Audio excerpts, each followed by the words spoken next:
प्रथम भक्ति संतों का संग अर्थात सत्संग। जहां कहीं भी सत्संग होता है, परमात्मा की चर्चा होती है, साधु महात्माओं का आगमन होता है, कहते हैं वही प्रथम भक्ति है। जब तक हम साधु संतों का संग नहीं करेंगे तब तक भगवंत का रंग नहीं लगेगा, भक्ति का रंग नहीं चढ़ेगा। बहुत आदमी सोचते हैं कि टीवी देख लिए हमारा काम उसी से चल जाएगा। बहुत आदमी सोचते हैं कि मोबाइल से हम भागवत कथा सुन लिए हमारा काम उसी से चल जाएगा। संतों के ख्याल में अगर हम अच्छे व्यक्ति के पास बैठते हैं, उनके शरीर के अंदर से जो आभा निकलती है, उस आभा से हम आप लाभान्वित होते हैं। जैसे कोई गंध वाला दुकान पर जाए, चाहे गंध खरीदे या ना खरीदे, लेकिन उनके गंध से कोई बच नहीं पाते, उनका सुगंध लग ही जाता है। ऐसे ही साधु महात्मा के पास हम जाते हैं, अगर उनके पास जाते हैं तो उनके शरीर की जो पवित्र गर्मी होती है वह हम आपको भी लाभान्वित करती है। ये बात अब विज्ञान से भी बचा हुआ नहीं है। विज्ञान भी अब इस पर रिसर्च किए हैं कि प्रत्येक व्यक्ति के अंदर से आभा शक्ति निकलती है, और जो जिस वृत्ति के व्यक्ति होते हैं, जिस ख्याल के व्यक्ति होते हैं, उनके शरीर से जो आभा निकलती है उसी वृत्ति का होता है। आप अच्छे लोगों के पास बैठिए, धीरे धीरे आपका मन निर्मल होने लगेगा। कोई गलत व्यक्ति के पास अगर आप बैठिए, धीरे धीरे देखिएगा आपके मन में भी गंदगी आने लग जाती है। मीराबाई के चित्र को देखिए, आपके मन में होगा कि भगवान के प्रति प्रेम करना चाहिए।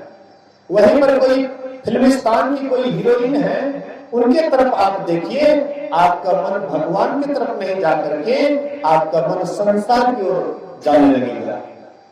ये मतलब जैसे आप लोगों का दर्शन करते हैं, जिस व्यक्ति के संसर्ग में रहते हैं, धीरे धीरे मन पर वैसा छाप पड़ता है।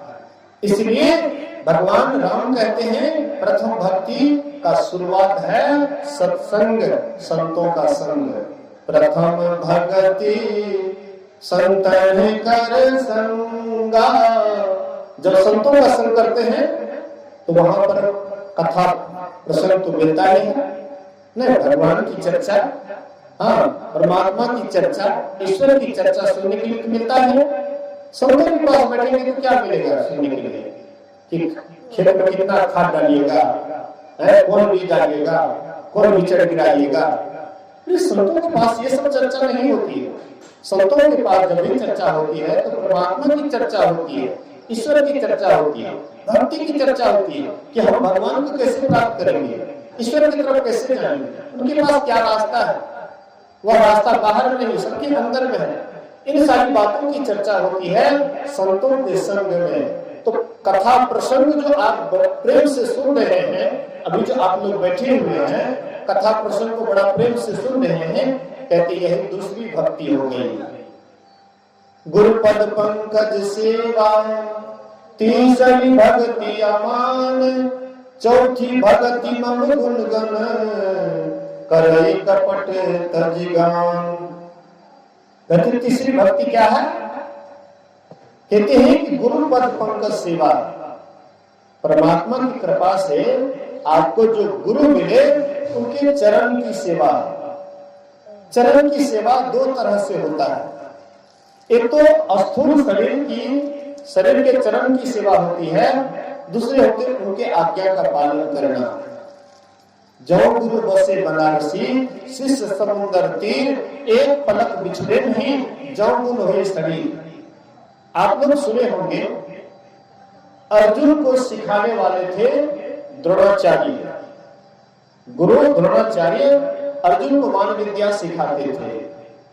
एकलव्य उनके पास गए बाण विद्या सीखने के लिए। तो इस पर गुरु द्रोणाचार्य कहते हैं कि मैं केवल क्षत्रिय को ही सिखाता हूं, औरों को नहीं। लेकिन वह उदास नहीं हुए एकलव्य। वह जाते हैं जंगल, एकांत में द्रोणाचार्य की मूर्ति बनाए और वह मूर्ति का ध्यान करते हुए बाण विद्या का अभ्यास करने लगे। और इतना अभ्यास में आगे बढ़ गए जितना कि अर्जुन को साथ में रह करके जो सिखा रहे थे, अर्जुन से भी आगे बढ़ गए एकलव्य बाण विद्या में। यह पता कब लगा? जब ये कौरवों पांडवों के साथ जंगल में टहल रहे थे, उनके साथ में एक कुत्ता भी था। कुत्ता का स्वभाव होता है कभी आगे जाता कभी पीछे जाता है। तो ये आगे बढ़ते बढ़ते चले गए एकलव्य के कुटिया पर। देखिए काला कलोटा ध्यान पर बैठे हुए थे, काला देख करके भौंकने लगे। उसको ध्यान में दिक्कत हुआ, तरकस से बाण निकाले, इतना बाण उसके मुंह में मारे कि मुंह ही उसका तरकस बना दिया। तरकस के समान उसका मुंह बन जाता है। लेकिन आश्चर्य की बात तो ये रही कि मुंह से एक बूंद भी खून नहीं गिरा। वह कुत्ता लौट करके आए गुरु द्रोणाचार्य के पास और देखता है ऐसी विद्या ये तो कोई साधारण व्यक्ति का नहीं होता है ना, कौन है ऐसा? अर्जुन भी आश्चर्यचकित हुए, बोले गुरुदेव ये विद्या तो आपने मुझे भी नहीं सिखाया। पूरा वो बाण से भर जाए लेकिन एक बूंद भी पानी नहीं गिरे, खून नहीं गिरे। बोले चलो तो देखते हैं। तो वह कुत्ता आगे आगे, ये लोग पीछे से गए, एकलव्य की कुटिया पर रुक गए। एकलव्य देखते हैं कि गुरु महाराज आए हुए हैं, जाकर के प्रणाम करते हैं और कहते हैं ये विद्या तुमने किससे सीखी? बोले कि आपसे। बोले मैंने तो मुझे नहीं सिखाया। बोले कि आपने नहीं सिखाया, लेकिन मैं आपको गुरु मान करके ये एकांत में ध्यान करते हुए जो जो मन में प्रेरणा मिलती थी वैसे मैंने बाण विद्या का अभ्यास किया, इसी तरह से मैंने सीखा। मतलब कहने का, चाहे गुरु के पास रहे या ना रहे, लेकिन गुरु के प्रति अगर आपकी श्रद्धा है तो चाहे वह कोसों दूर के नहीं गुरु है, उनके ज्ञान को आप हासिल कर लेंगे श्रद्धा से। श्रद्धा अगर आपके पास में है, इसलिए रामचरितमानस में लिखा हुआ है, कहते हैं बंदो भवानी शंकरो श्रद्धा विश्वास रूपिणो। मैं भवानी शंकर की वंदना करता हूँ जो श्रद्धा और विश्वास के प्रतीक है, श्रद्धा विश्वास के प्रतिरूप है। तो कहने का मतलब है ये श्रद्धा विश्वास क्या है? तीसरी भक्ति गुरु के चरण सेवा करना। फिर चौथी भक्ति मम गुणगान कराई कपट तजिगान। चौथी भक्ति है मेरे गुणों का गान करना लेकिन कपट छोड़ करके, ये चौथी भक्ति हो जाती है। पंचम पांचवी भक्ति क्या है? तो मेरे मंत्र का जप करना, मंत्र जाप मन दृढ़ विश्वासा पंचम भजन सुवेद प्रकाशा। कहते मेरे मंत्र का जो जप करते हो दृढ़ विश्वास के साथ अगर तुम करोगे, यही पांचवी भक्ति वेद में प्रसिद्ध है। आप किसी भी संप्रदाय से जुटिए, किसी भी संप्रदाय में अगर आप दीक्षा लिए हैं तो आपको एक मंत्र बतलाते हैं, गुरु द्वारा आपको मंत्र मिलता है। वही मंत्र का अगर आप पूरे दृढ़ता के साथ विश्वास के साथ अगर आप जप करते हैं, यही पांचवी भक्ति हो गई आपकी। छठम शील विरति बहुकर्मा निरंतर सज्जन धर्मा।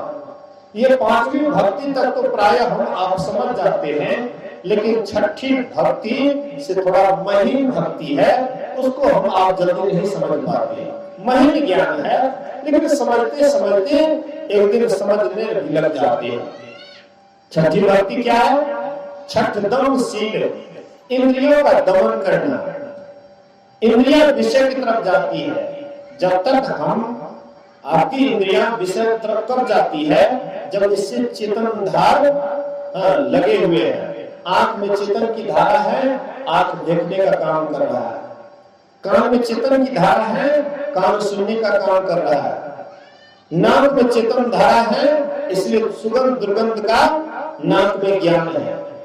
जीभ में वही चेतन धारा है, इसलिए जीभ में हम स्वाद लेते हैं, अच्छा है खराब। किंतु इसी तरह से ये शरीर में चमड़ा है ना, चमड़ा पर भी ठंडा गर्मी का ज्ञान कैसे होता है? चेतन की धारा फैली हुई है। क्योंकि यही चेतन धारा जब सिमटती है, जब हम साधना करते, योग साधना करते हैं और ये चेतन की धारा जो सिमट जाती है, तो यहीं पर परमात्मा की ज्योति दिखाई पड़ती है, परमात्मा का बिंदु रूप का दर्शन होता है, जिसको उपनिषद में कहा गया है बिंदु नाद महालिंगम शिव शक्ति निकेतनम देहम शिवालयम प्रोक्तम सिद्धिदम सर्वदेहिनम। कहते ये शरीर क्या है? शिवालय। और इस शरीर में बिंदु और नाद के रूप में भगवान शिव और मैया पार्वती है।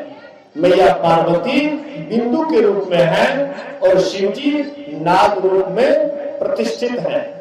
तो जो इस शिवालय में ध्यान करते हैं, परमात्मा की भक्ति करते हैं, वही बिंदु नाद को पाते हैं, प्रकाश को पाते हैं, ज्योति को पाते हैं। आप हम देखें बाहर संसार में ये दो चीज से पूरा संसार का काम चलता है, प्रकाश और शब्द। प्रकाश अगर नहीं हो ये दुनिया समाप्त हो जाएगा। बिना प्रकाश का सूर्य की किरण, सूर्य की रोशनी नहीं हो, चंद्रमा की रोशनी नहीं हो, ये दुनिया रहेगी, दुनिया समाप्त हो जाएगा। इसलिए प्रकाश की अति आवश्यकता है। उसके बाद शब्द की भी आवश्यकता है। आप जैसे शब्द सुनते हैं धीरे धीरे आपके अंदर में उसी तरह का गुण प्रवेश कर जाता है। आप सिनेमा देखते हैं और उसमें रोने वाला दृश्य देखते हैं, रोने वाला शब्द सुनते हैं, धीरे धीरे आपके आंख से भी आंसू निकलने लग जाता है। जबकि है झूठा, आप चित्र देख रहे हैं, लेकिन जैसा दृश्य देखते हैं मन में धीरे धीरे वैसे ही छाप पड़ जाता है। आवाज में बहुत बड़ी शक्ति होती है, किसी को हंसाने की शक्ति, किसी को रुलाने की शक्ति ये आवाज में ही होती है। कितना हो, कोई रोगी हो, लेकिन वह जब जाते हैं डॉक्टर के पास, नर्स के पास, तो नर्स ऐसी सी बात करती है, इस तरह से बात करती है कि लगता है कि रोगी का आधा रोग तुरंत समाप्त हो जाता है बिना इलाज के ही, क्योंकि इस तरह की बात बोलती है। हाँ, इसलिए कहते हैं आवाज में बहुत बड़ा गुण होता है। तो इसी तरह से ये छठदम शील विरक्ति बहु कर्मा, बहुत कर्मों को करने से विरक्त होना और अपने इंद्रियों को विषयों से रोकने के लिए, इंद्रियों के विषयों को से रोकने के लिए ऊपर की ओर चलना, दमनशील बनना। दो आंखों के बीच में मध्य में यहाँ पर पिंड और ब्रह्मांड का मिलन स्थान है। आंख से नीचे पिंड कहलाता है, आंख से ऊपर ब्रह्मांड कहलाता है। यहीं पर है पिंड ब्रह्मांड का मिलन स्थान। और यही स्थान पर जब आप ध्यान लगाते हैं, यही स्थान पर जब आपका ख्याल टिक जाता है, तब आप परमात्मा की ज्योति का दर्शन करते हैं, जिसको हम लोग बराबर स्तुति में गाते हैं। बिंदु ध्यान विधि, नाद ध्यान विधि, सरल सरल जग में प्रचारी, सब संतन की बड़ी बलिहारी। ये बिंदु नाद का परिचय यहीं पर ध्यान लगाने से होता है। दृष्टियों की क्रिया करने से एक विद्वता की प्राप्ति होती है और नादानुसंधान करने से परमात्मा के शब्द का परख होता है। तो ये छठी भक्ति है, बिंदु का दर्शन करना, बिंदु अपने अंदर में उदित हो करना, ये छठी भक्ति है। सातवीं भक्ति है शब्द साधना। सातम सम मोहिमाय जब देखा, मोटे संत अधिक कर लेखा। सातवीं भक्ति है मतलब है मनोनिग्रह करना। तालव सम मतलब होता है मनोनिग्रह। दंत सौ मौसम बराबर होता है, दंत सौ मौसम बराबर होता है समता प्राप्त करनी। दंत सौ मौसम मतलब होता है समता प्राप्त करनी, और तालव सौ मौसम मतलब होता है मनोनिग्रह। जब तक मनोनिग्रह नहीं होगा तब तक समता की प्राप्ति नहीं होगी। हम आप मुंह से भले कह दें कि सिया राम मैं सब जग जानी, करो परिणाम जोड़ी जुग पानी, लेकिन जब व्यवहारिक ज्ञान में उतरेंगे तब ये नहीं आता है। लेकिन जब साधना में हम ऊपर उठ जाते हैं तब हम आपको जहां भी दिखाई पड़ेगा सब में एक ही एक का दर्शन करेंगे। एक नाथ जी महाराज एक बार रोटी बना करके थक्का लगा करके रखे हुए थे। उधर से कुत्ता आया, वह थक रोटी का थौके लेकर के भागने लगे। एक नाथ जी महाराज घी का कटोरी लेकर के पीछे से दौड़ करके जा रहे पीछे पीछे, करे विठ्ठल भगवान कैसे सूखी रोटी खाइएगा, थोड़ा सा घी चुपड़ देता है। घी लगा देता हूँ, बड़ा स्वाद लगेगा। रुकिए रुकिए विठल भगवान। तो थोड़ा सा उनका पीछा किए, उसके बाद वहां पर भगवान विठल भगवान उनको दर्शन दिए। कहने का मतलब है वे कुत्ता में भी भगवान देख रहे थे, परमात्मा कुत्ता में भी देख रहे थे। एक बार एक संत जा रहे थे बाबा धाम, जैसे हम आज बहुत आदमी जाते हैं बाबा धाम, तो कांवर में जल भर करके जा रहे थे। तो एक प्यासा गधा, बरसात जेठ की गर्मी थी और प्यास से तड़प रहे थे, लेकिन वे अपने साथी से बोले देखो भाई गधा बड़े प्यासा है, थोड़ा सा इसको पानी पिला दो। उन्होंने कैसे महात्मा है, अरे हम जा रहे भगवान शिव को पानी देने के लिए, जल ढालने के लिए, गधा को पिला दो। आपको पिलाना है पिलाइए, हम तो जा रहे हैं बाबा धाम भगवान को जल चढ़ाएंगे। तो ये क्या करते हैं, वहीं पर गधा को पानी पिलाने लगे, और जैसे गधा पानी पी करके खुश होता है, वैसे भगवान शिव तुरंत वहीं पर दर्शन दे देते हैं। वहां जा रहे थे शिव को जल चढ़ाने के लिए, और शिव जी यहीं पर गधा के रूप में ही शिव जी दर्शन दे दिए। मतलब कहेगा ये सिया राम मैं सब जग जानी, पर करो प्रणाम जोड़ी जी पानी। ये सातवीं भक्ति समता प्राप्त करनी है। आठवीं भक्ति और नवीं भक्ति इसका फल है। आठम जथा लाभ संतोषा, सपनों में नहीं दिखाई परदोषा। सातवीं भक्ति समता प्राप्त करनी, आठवीं भक्ति जितना लाभ हो उसी में संतोष करना, स्वर्ण में भी दूसरे के दोषों को न देखना, यही आठवीं भक्ति है। नवम सरल समसन छलहीना, मम भरोसिया रस न देना।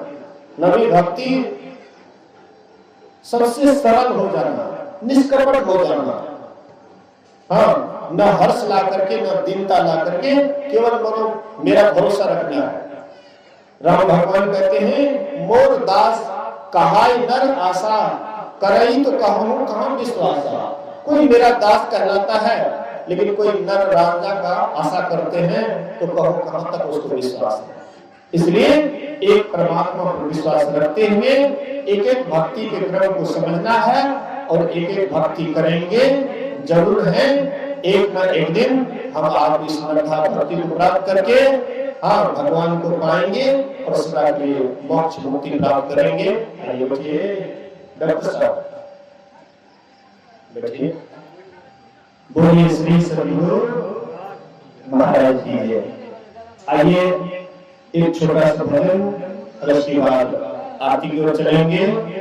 बोलिए श्री सद्गुरु महाराज की जय।